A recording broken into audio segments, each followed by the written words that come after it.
Kan jirtu kabajamtoota daawwattoota keenya amma immoo giddugala horsiisa naachaa Arbaamintiin daawwachuu jirra. Kunoo giddugala horsiisa naachaa kana keessatti naacha kumoota lakkaamantu horsiifamaa jiru.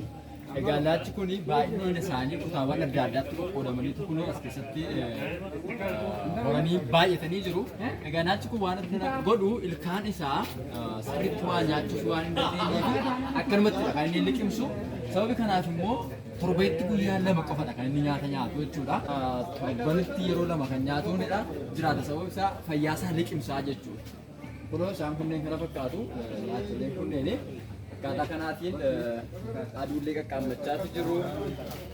Naachi kun kan bakka garaagaraatii dhufanii akka isaan hin banneef giddugala kanatti horsiifamu akkasuma immoo dhimmoota garaagaraatiif illee itti fayyadamuun ni danda'ama. Egaa gogaan naachaa egaa oomisha garaagaraatiif ta'uu danda'a, qabattoo garaagaraatiif ta'uu danda'a, kophee garaagaraatiif ta'uu danda'a, dhimmoota adda addaaf hojiirra oolchu.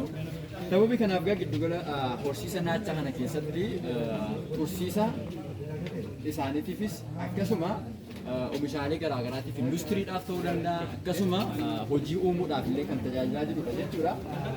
Egaa gabaabaatti kana fakkaata giddugala horsiisa naachaa Arbaa Minch. Galatooma.